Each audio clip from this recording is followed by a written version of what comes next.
Have you ever wondered what happens to your goods between the port and their final destination? Well, the answer might surprise you. In today's fast-paced global trade system, there is a crucial but often overlooked step that keeps the supply chain running smoothly, and that step is transloading. Transloading is the process of transferring goods between different modes of transportation, like unloading cargo from a ship and loading it onto a truck or a train. It is a simple concept on the surface, but beneath it lies a powerful logistics tool that can drastically cut costs, speed up deliveries, and give companies a competitive edge in a crowded marketplace. In fact, recent research suggests that businesses using transloading can cut transportation costs by as much as 15% and improve delivery speed by up to 20%. So how does transloading work in real life?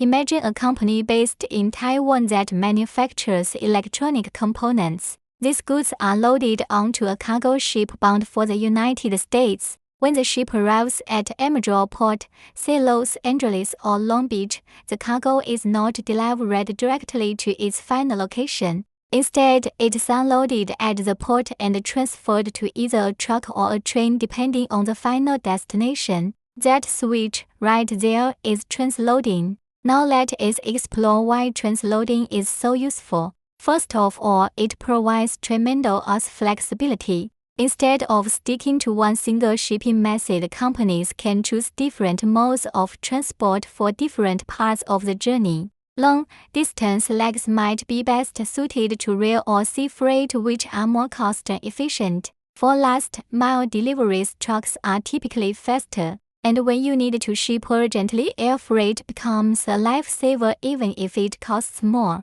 Another major benefit is cost optimization. Let us say a manufacturer in China needs to send several tons of machinery to the Midwest in America. Transloading allows companies to combine the strengths of multiple transport methods. Shipping it all by truck would be very expensive, but if they ship it by sea to the West Coast, then transfer it to rail and finally use trucks for short-range delivery, the overall cost drops significantly.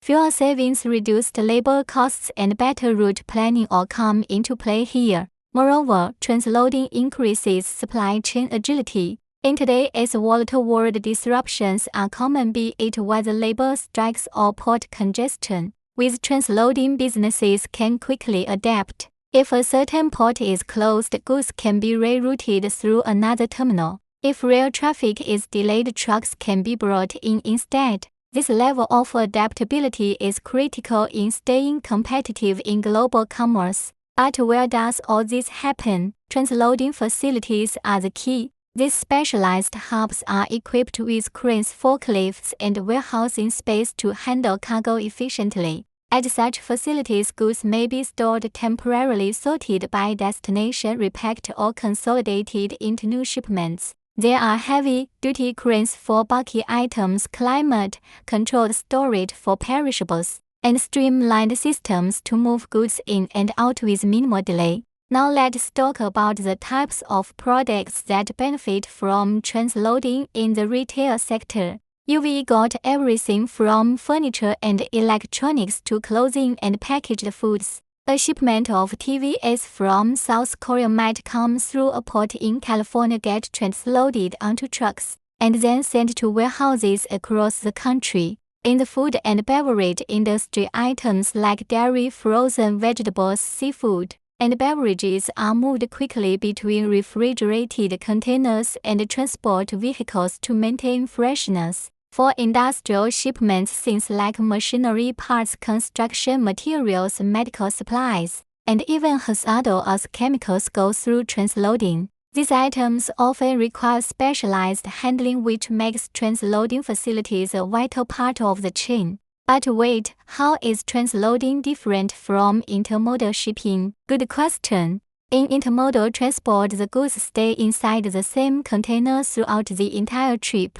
That container might move from a ship to a train and then to a truck, but it is never opened or unpacked. This reduces handling but also limits flexibility. In contrast, transloading involves unloading and reloading the cargo. That extra step allows for consolidation, repackaging, or shifting the goods to a more suitable transport mode. It is more hands-on but also more customizable. You may also hear people mention cross-docking, which is similar but not quite the same. Cross-docking focuses on rapid turnaround.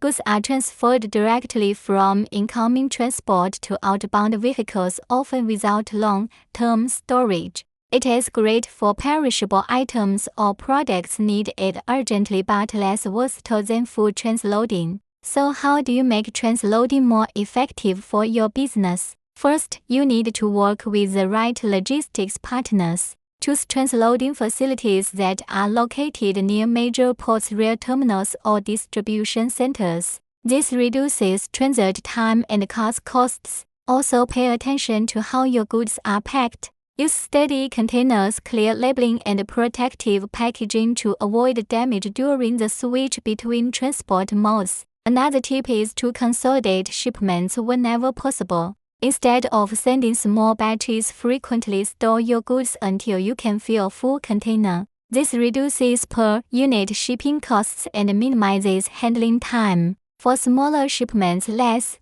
than container load, commonly called LCL, can still be cost-effective if managed well. Finally, timing is everything. Coordinate arrival and departure schedules between sea, rail, and road transport. Delays can lead to higher warehousing fees, missed deadlines, or lost sales. By planning ahead and communicating with your logistics team, you can ensure everything runs like clockwork. To wrap things up, transloading is not just a technical process, it is a strategic tool. It offers businesses a way to optimize shipping, adapt quickly to change, and reduce overall costs. Whether you're a growing startup or a multinational giant, mastering transloading can give you a serious edge in today's competitive market. And if all this sounds a bit overwhelming, don't worry. That is why companies like Foresmart exist, to handle the heavy lifting for you. They understand the ins and outs of global logistics, and they can help you build a shipping strategy that is smart, cost-efficient, and built for scale. So the next time you hear someone mention transloading, you'll know it is not just a buzzword, it is the future of shipping. If this helped you understand how global logistics work, make sure to give this video a like, leave a comment about your own shipping experience, and subscribe for more insights into global trade. Let us keep the supply chain smart and moving.